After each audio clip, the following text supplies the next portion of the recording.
Seguramente has escuchado la frase, la imaginación no tiene límites. Cuando la escuchas, usualmente piensas en grandes logros o hazañas, ya sea en lo personal o para bien de la humanidad. Puedes pensar en grandes obras como el descubrimiento de la penicilina, o la construcción de las pirámides de Giza o el Gran Coliseo. Ahora piensa, cuando una persona cometía un crimen, ¿qué pasaba? Bueno, pues hubieron personas que usaron su imaginación para idear castigos justos. Es por eso que hoy te traigo los peores castigos en la antigua Roma. Sin lugar a dudas, la forma más usual de una pena capital por parte de los organismos del poder durante todo el imperio, en términos de volumen humano asesinado, fue la siguiente. La decapitación era el castigo generalmente aplicado a los ciudadanos romanos y a sus soldados, dejando otras penas más cruentas a los no ciudadanos.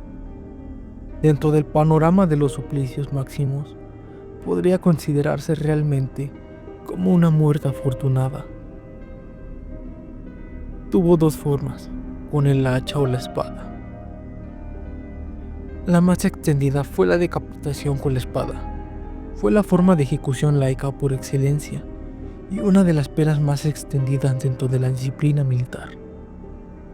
Era la pena perceptiva para un ciudadano romano y alcanzó a los miembros más altos de la sociedad. Aunque la decapitación también sufrió una serie de variantes. Tras ella, se ponía a la venta la cabeza del reo, pero no a sus familiares. O se ponía cual trofeo en los rostros para ser vilipendiada brutalmente y ultrajada. Pena del saco. La poena culei, o del latín pena del saco, fue un castigo infligido en la antigua Roma a los parricidas. Consistía en meter al culpable en un saco. Se introducía una serie de animales vivos, como un gallo, un perro, un mono y una víbora junto con el condenado, tras lo cual el saco de cuero se cosía y se arrojaba al agua. Para los romanos no había peor crimen y más contrario a las leyes que el parricidio, la muerte dada a un pariente próximo, especialmente al padre o a la madre. Así, en consecuencia, su castigo debería ser también ejemplar y lo más doloroso y atroz posible. Aunque hay investigadores que creen que antes de convertirse en un castigo oficial, los acusados del delito eran entregados a las familias deshonradas y no a las autoridades, para que fueran ellas quienes se ocupasen de ejecutar la pena. La poena culei fue eliminada como castigo para los parricidas dentro del Imperio Bizantino en el Código de la Ley Basílica, compilación de leyes promulgadas por el emperador León VI. Esto no necesariamente detona un ablandamiento de la actitud. Después de ello, los parricidas eran castigados a morir quemados vivos, una pena no menos espantosa. Damnatio ad bestias. También se usaba otra forma de castigo para este crimen, y era la damnatio ad bestias, que consistía en castigar al reo a ser devorado y despedazado por animales, tigres, leones u osos, en la arena del anfiteatro. El toro de Falaris. La moralidad de la pena capital.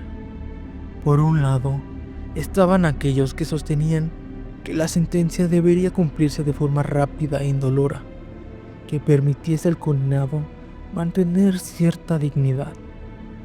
Y por otro lado, estaban aquellos que sostenían que el ajusticiamiento no debía servir únicamente para castigar al condenado, sino también debía servir para dar ejemplo al resto con su tormento.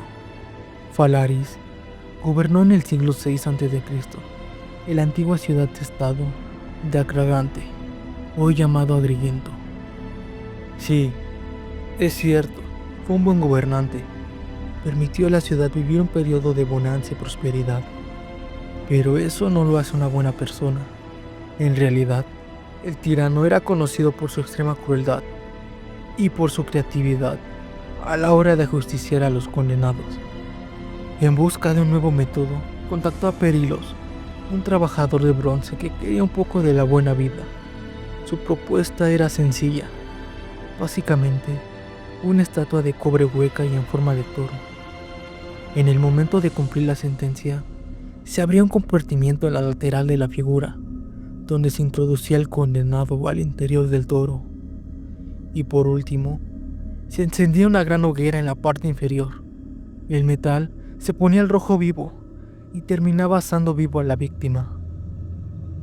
El humo de su carne quemada, el sonido de sus alaridos, salían de forma de bramido por un par de agujeros que su creador había dejado en la nariz del toro. Perilo había dejado el listón muy alto, y el tirano quería saber si el artilugio realmente cumpliría con sus expectativas. Sin embargo, Valaris era conocido por sus reacciones impredecibles, y cuando llegó el momento de probar el invento, su primera víctima fue el mismo Perilos. La temperatura del invento ascendía hasta los 400 grados.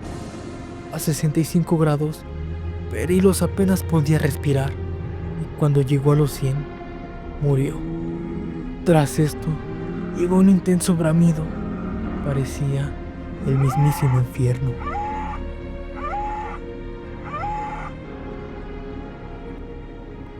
Muchas gracias por ver el video. Si les gustó, no olviden suscribirse y compartirlo con todos sus amigos y familiares. Esto me ayudaría a seguir creciendo. Pueden suscribirse y activar la campanita de notificaciones. Muy buenas noches y no olviden revisar debajo de su cama antes de ir a dormir.